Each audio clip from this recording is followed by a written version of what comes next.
Let's dive into one of the most foundational stories there is, a story about pride versus the divine spirit. It's a conflict that didn't just happen way back then, it's a battle that echoes inside every single one of us today. And it all kicks off right here. Not with some grand war for land or power, but with a single command, a single moment of choice that would end up having eternal consequences. Okay, so picture this. The very first human, Adam, has just been created. A divine command goes out to all the beings in the heavens. A very specific instruction. Now, the wording here is absolutely crucial. See, the command wasn't really about bowing to a physical body. It was a test to see who could recognize the Ruh, the divine spirit that had just been breathed into that form.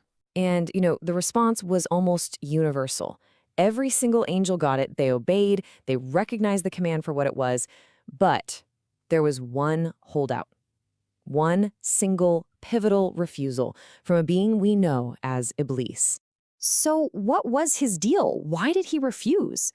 It's not like he denied God's power or anything like that. No, his mistake was way more subtle. He made a judgment based only on what his eyes could see. A fatal error that came from having belief, but not complete knowledge. And right here, you see his flawed logic laid bare. He saw the humble clay, the physical shell, but he was completely blind to the divine spirit that was placed inside it. He was just comparing raw materials, totally missing the essence of the whole thing. And that single act of pride, well, it wasn't just a simple mistake. It was a total transformation. It gave him a brand new, dark purpose. This is the moment everything flips. That pride literally turned him from just a disobedient being into Shaitan, an active, declared enemy of truth itself. So when we talk about Iblis, we're really talking about that initial state, right? That condition of pride, of believing but not having the full picture, which leads to a catastrophic mistake. But Shaitan, that's what comes next. It's no longer just a state of mind.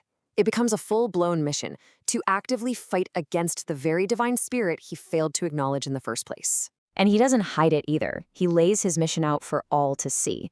His new reason for being is to wage a spiritual war on humanity, specifically targeting our connection to that Ruh. Okay, so with this open rebellion on the table, what was the divine response?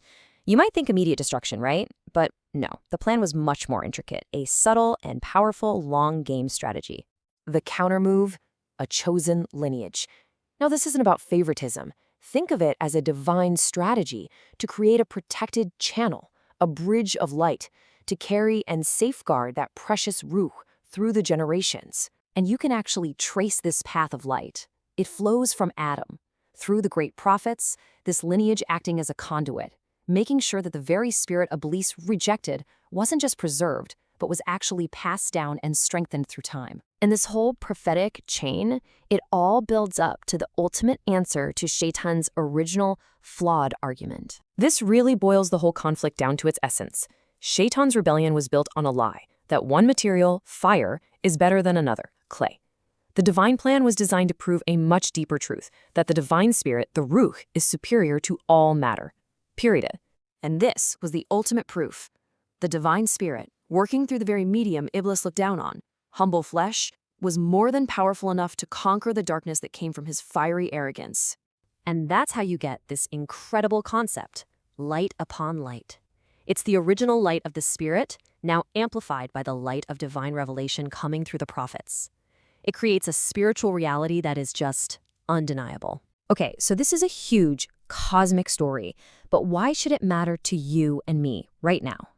Because this isn't just ancient history. It's basically a roadmap for the battle happening inside every single one of us. Think about it. When you see these terms, you're not just looking at characters in a story. You're looking at a map of your own soul. That pull of pride, the whisper of the enemy, the call of your spirit, and the path of guidance that helps you navigate it all. So let's circle all the way back to the beginning. After everything we've just unpacked, does it really seem like the command was just about bowing to a lump of clay? And that brings us to the core truth of it all. The test was never, ever about honoring the vessel of clay. It was always about having the wisdom to recognize the divine treasure placed within it. It was a test of vision, to see past the fire and the clay and witness the spirit itself.